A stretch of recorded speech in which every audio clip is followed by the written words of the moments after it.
Betty po ang pangalan ko. Share ko lang po yung nakakatakot kong karanasan noong nag-substitute teacher ako. Umuupa lang ako ng maliit na kwarto noon na malapit sa school. Taga-kabilang probinsya kasi ako. Late ko na nalaman na may aswang scare pala sa bayan na yon. 2 linggo na ako sa school nang may kumalat na balitang may inatake na naman daw na matanda ang aswang. Nagulat ako kasi ang sabi ng co-teachers ko ay na naman. Tapos isang gabi na nananahimik ako sa bahay ay nagkasigawan na ang mga kapitbahay. Namataan daw kasi ang aswang na nakalambitin sa puno sa tapat ng bahay na may newborn baby. Kinabahan agad ako kasi mag-isa lang ako, kaya bumangon ako agad para siguraduhin na nakakandado ang mga bintana at yung pinto sa harap at likod. Noong i-check ko na yung pinto sa may likod ay may narinig akong sutsut. Automatic ay lumingon ako sa maliit na bintana sa kusina na nasa gilid lang halos ng pinto. May nakasilip doon na babaeng pawisan. Napahawak ako sa dibdib ko at napasandal sa dingding. Sabi ng babae ay pabukas daw ng pinto dahil siya yung dating umuupa sa kwarto at may naiwan daw siyang gamit.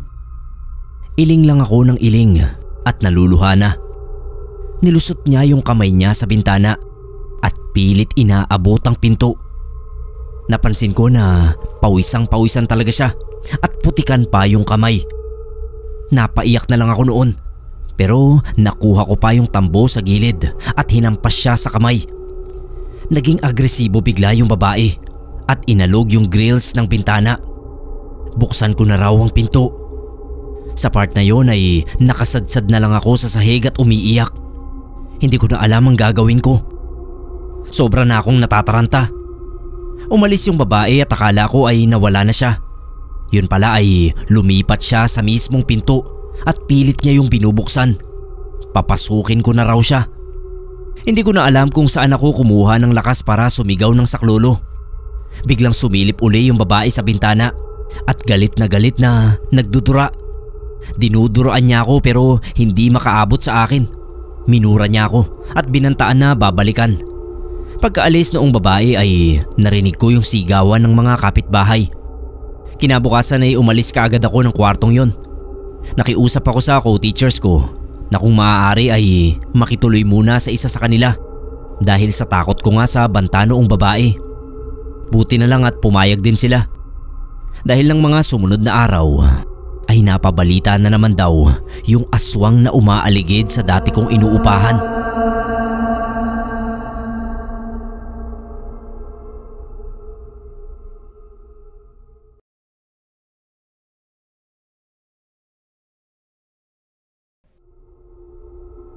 Sir Neb, tawagin niyo po akong Nash. Ang ibabahagi ko ay kwento ng co-teacher ni Mama noong nagtuturo pa siya. Tawagin na lang natin na Sir Louie yung teacher na yon. Napilitan daw mag-resign si Sir Louie dahil sa espiritu na nagkagusto sa kanya. Succubus kumbaga. Ginugulo raw noon si Sir Louie kahit nasa kalagitnaan ng pagtuturo. Natatakot daw yung mga estudyante dahil bigla na lang daw itong bumabagsak ng nakadilat ang mga mata. Sabi ni Mama hindi raw matukoy ni Sir Louie kung kailan nagsimula yung panggugulo noong succubus. Basta may mga pagkakataon daw na kapag tapos na yung klase at naiiwan ng mga guro sa faculty para asikasuhin ng ilan pang gawain, ay makakaramdam ng grabing antok si Sir Louie. Yung tipong para itong tinurukan ng pampatulog dahil hindi talaga mapaglabanan ng antok. At sa panaginip nga ni Sir Louie, lumalabas yung babaeng nakakatalik niya. Gigisingin daw ni na Mama si Sir Louie kapag magsisiuwi na sila at mapapansin nila na imbis na ma-energize dahil sa nakaidlip ay pagod na pagod pa ito. Nilihim daw ni Sir Louie ang tungkol sa nangyayari sa kanya hanggang sa dumating na nga sa point na kahit sa kalagitnaan ng klase ay tumitimbawang siya pero nakadilat. Yun ang kinatatakot ng mga estudyanteng nakakita sa bigla niyang pagbagsak. Sa payo ng iba pang guro ay nagpaalbularyo si Sir Louie pero walang nangyari. Sa halip ay parang mas lumakas pa raw yung succubus. Nagpakita na raw kasi ito kay Sir Louie kahit gising siya. Pero ang masaklap ay sumanib ito sa isang grade 6 na estudyante. Inakit daw noong succubus si Sir Louie habang nakasanib sa bata. Ang nakikita nga ni Sir ay yung pagkaganda-gandang babae at nadarang kaagad siya. Hinila siya noon sa girls CR. Yayakapin na sana ni Sir Louie yung babae. Pero nung mapatingin siya sa refleksyon noon sa salamin ay yung estudyante ang nakita niya. Nangilabot daw si Sir Louie dahil kamuntik na niyang pakialaman ng isang batang babae. Dali-dali siyang lumabas ng CR at doon na niya napag-isip-isip na nanganganib talaga siya sa succubus. Hindi lang siya, kundi pati yung mga estudyante niya. Pagkatapos ng insidenteng yun, ay ilang beses pa raw na gumamit ng batang babae yung succubus para akitin si Sir Louie. Kaya nagpa siya ito na mag-resign na lang kaysa mapahamak pa yung mga estudyante. Ang huling balita raw ni Mama kay Sir Louie ay nanggagamot na ito sa kanilang probinsya. Naging albularyo ang dating guro. Kung napalayas man ng succubus na nanggugulo sa kanya, ay hindi na nalaman ni Mama.